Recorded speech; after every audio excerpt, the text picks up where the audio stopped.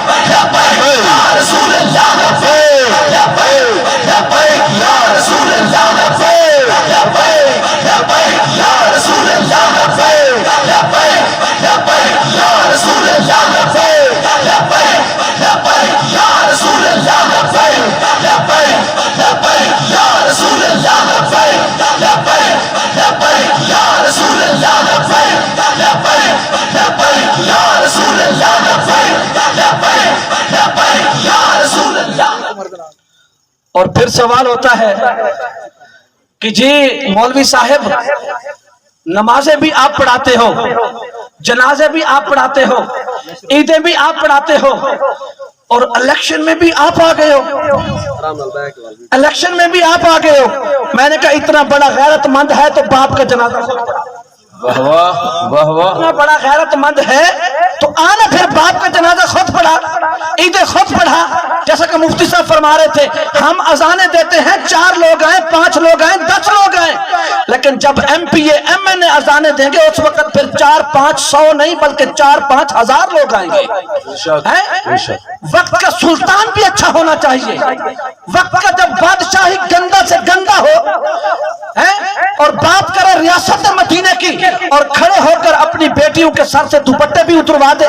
ننگے ڈانس کروائے، عوام بھی کہتی ہے جی ٹھیک ہے خان صاحب تبدیلی لے کے آ رہے ہیں۔ جب آئی نا تبدیلی پھر چس اور مزے لے لیے، اب پھر کہتے ہیں نہیں جی اب تو بس اس کو ایک بار پھر موقع دیں۔ میں نے کہا تم اس کو 1,00,000 بار موقع دو، اس کے پلے کچھ نہیں ہے۔ جب بھی اس ملک میں تبدیلی آئے گی تو محمد عربی کے غلام تبدیلی ہوگی۔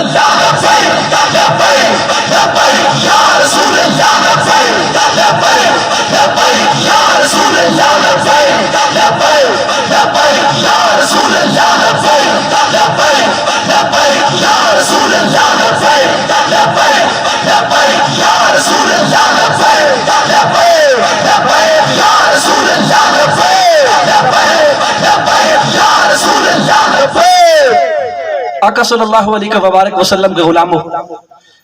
اس کائنات کے اندر، اس بزم کائنات کے اندر، اس کائنات و رنگ و بو میں بہت سی بہاریں مہکی اور خزاں کا شکار ہو گئی، بہت سے پھول کھلے اور گہنا گئے، بہت سے چاند چمکے مگر گہنا گئے۔ ہاں ایک ایسی ذات جس کے طلبوں کو چوم لینے کا شرف حاصل کرنے والی پتیاں مرجھانے سے محفوظ رہیں تو وہ میرے آقا صلی اللہ علیہ وبارک وسلم کی ذات والا صفات ہے۔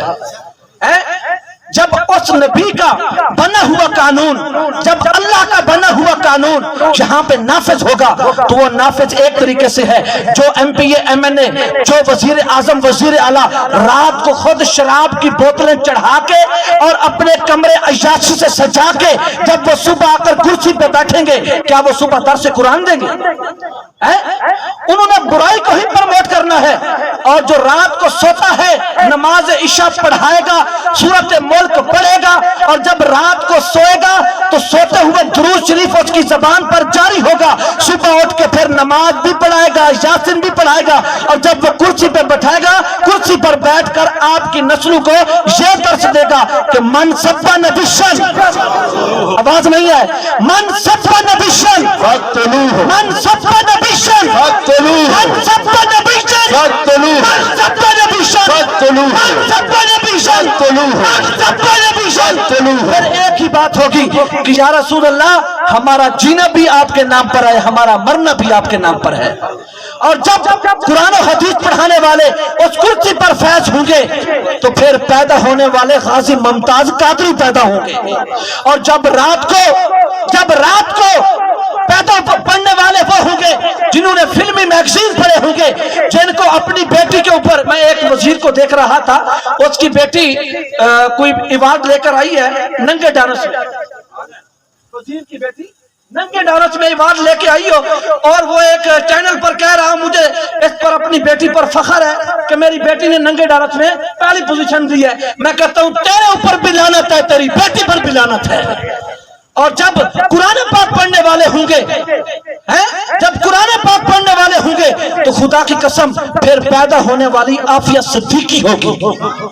جب قرآن پڑھا جائے گا تو ان میں سے پیدا ہونے والی عافیہ صدیقی ہوگی. اور جب رات کو ننگے ڈانس دیکھ کر اور فلمی میگزین اور سنڈے میگزین پڑھنے والے ہوں گے, اس وقت پھر معلوم یہ ہوگا کہ پیدا ہونے والے ڈبو چودھری پیدا ہوں گے جن کو اسلام کا عکس کا پتہ نہیں ہوگا. اور اللہ کی بارگاہ میں دعا ہے اللہ پاک ہم سب مسلمانوں کو عمل کرنے کی توفیق عطا فرمائے. اللہ تبارک و تعالی وطن عزیز پاکستان کی خیر فرمائے. اللہ تبارک و تعالی پورے مسلمانوں پر اپنی خصوصی رحمتوں کا نزول فرمائے. آمین. وآخر دعوانا ان الحمدللہ رب العالمین.